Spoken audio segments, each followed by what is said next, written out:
उत्तर प्रदेश के कौशाम्बी जिले के रहने वाले वरिष्ठ किसान नेता बलबीर सिंह चौहान जी का आज जन्मदिन बड़े ही धूमधाम के साथ मनाया गया। उनके चाहने वाले और प्रशंसकों ने काट कर केक जन्मदिन मनाया और ढेर सारी मुबारकबाद पेश की। इस बीच हमारे संवाददाता मिराज शेख ने बलबीर सिंह चौहान जी से खास बातचीत की। इस बीच क्या कुछ बातें हुई, देखिए इस रिपोर्ट में।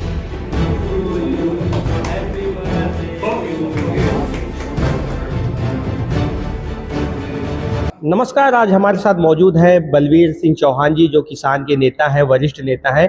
आइए उनसे बातचीत करते हैं। उनका जन्मदिन था, बहुत बहुत बधाई हो सर, आपका जन्मदिन था। और क्या संदेश देना चाहेंगे? आपको भी, आपके चैनल को भी बहुत धन्यवाद हमारी तरफ से। और संदेश क्या देना है, समर्थक जो है सब लोग मनाए सोशल मीडिया पे या यहाँ पर चल कर आए। मैं उन अपने सभी समर्थकों का और पार्टी के कार्यकर्ताओं का धन्यवाद, आभार प्रकट करता हूँ कि जो सेलिब्रेट किया। और जन्मदिन पर कोई ख़ास चीज़ नहीं होती है। मैं तो ये कहता हूँ कि गरीबों के बीच जा कर के जो चीज़ हम कुछ अच्छा कर सकते हैं तो वो ज़्यादा बेहतर होगा, वो असली बर्थडे वो होगा। जी, आप किसानों के बीच में रहे हैं और किसानों की लड़ाई लड़े, आंदोलन किए, तो कुछ ऐसा यादगार पल रहा हो जो आज भी जो है याद आता हो? यादगार पल बहुत हैं। 25-30 साल के किसान आंदोलन का अनुभव रहा है, तो बहुत ऐसे यादगार पल हैं। एक तो ये है कि एक समय हुआ करता था कि जब कोई किसान की राजनीति नहीं हुआ करती थी, किसान को बड़े हेय दृष्टि से देखा जाता था। तो हम लोगों ने आंदोलन के जरिए किसानों को हक दिलाने के लिए, उनका सम्मान दिलाने के लिए बहुत बड़ा कौशाम्बी जनपद या कौशाम्बी जनपद के जो अगल बगल के जनपद है वहाँ पे बहुत बड़ा काम किया, किसानों को जागरूक किया। और यादगार के तौर पर ऐसे बहुत सारे आंदोलन हम लोगों ने किए। और होली, दीपावली जैसे संघर्ष भी करना पड़ा। हाँ, संघर्ष भी हमने किया। वही बता रहा हूँ आपसे कि होली, दीपावली जैसे, और मुस्लिमों के त्यौहार, 12 वफ़ात, ईद जैसे त्यौहार, तमाम हिंदू मुसलमान मेरे साथ जेलों में बंद रहने का आंदोलन के जरिए काम हुआ था। और तमाम चीज़ें प्रशासन से काफ़ी बार तमाम नोक झोंक हुई। जब नोक झोंक हुई होगी तभी जेल जाना पड़ा होगा। और कई बार इस तरीके की चीज़ें हुई। और यहाँ पर जो मूलभूत सुविधा, हमारा जनपद नया सृजित जनपद था, यहाँ पर मूलभूत सुविधाएं नहीं थी। तो जब जनपद बनने के बाद बहुत सारी ऐसी चीज़ें हैं जिनके लिए हम लोगों ने कई महीनों आंदोलन किया और उन चीज़ों को यहाँ पर लाया, किसानों को राहत मिली। चाहे वो बिजली ट्रांसफार्मर की मरम्मत हो, या आप कह लीजिए ये पोस्टमार्टम हाउस है, यहाँ पर कौशाम्बी से इलाहाबाद जाना पड़ता था, दूसरे दिन फिर जाना पड़े। तो इन बहुत सारी ऐसी सुविधाएं हैं जो यहाँ पर जनपद वासियों के लिए किसान यूनियन के आंदोलन के माध्यम से उनको राहत मिली है। मौजूदा वक्त में किसानों के लिए क्या कानून होने चाहिए?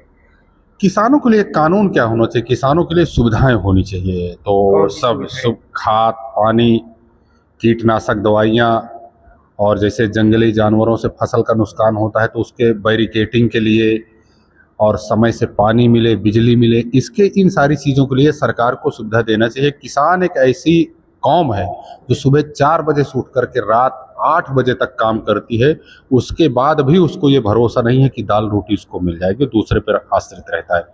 तो किसानों को सुविधा दी जाए, और जैसे मैंने कहा, खाद बीज समय समय से ये मिले, सब्सिडी दी जाए, अच्छे सस्ते दामों पर दिया जाए, किसान की उपज की जो फसल है उसको समय से खरीदा जाए और समय से किसान को पैसा दिया जाए। बैरिकेटिंग के लिए जैसे तमाम बड़े उद्योगपतियों को सरकार सब्सिडी देती है, तो मैं ये सरकार से मांग करता हूँ कि बैरिकेटिंग के लिए जो भी उसमें बैरिकेड के लिए लाया जाए सामान, उसको सरकार को किसानों को मुफ्त में दे या आधे दाम पर, सब्सिडी के दाम पर दे, तो जिससे किसान अपनी फसलों को बचा सकें और देश की पैदावार को बढ़ा सकें। क्या बिजली की समस्या है अभी भी किसानों को? बिजली की समस्या किसानों पे नहीं, जो किसानी खेती नहीं करते हैं उनके लिए भी बिजली की समस्या है। एक अहम चीज़ जो उभर के आई है, ये स्मार्ट मीटर को लेकर के तमाम चीज़ें, आंदोलन हुए, धरना प्रदर्शन हुए। इस स्मार्ट मीटर में हम ये कहना चाहेंगे कि सरकार ने थोड़ी राहत, मैं तो नहीं कहूँगा कि राहत मिली है, लेकिन एक भटकाने का काम हुआ है कि जो पैसे खत्म प्रीपेड होता था तो बिजली कट जाती थी। तो सर गवर्नमेंट ने ये कर दिया है कि अब वो बिजली आपकी कटेगी नहीं, बिजली चलती रहेगी।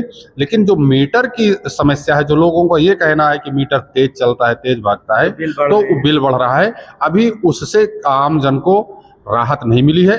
मैं आपके चैनल के माध्यम से सरकार से ये मांग करता हूँ कि इस पर सरकार गंभीरता पूर्वक विचार करे, और आपसे उम्मीद रखती है कि आप जरूर जनता के हक में, जनता के राहत के लिए इस काम को अवश्य करेंगे।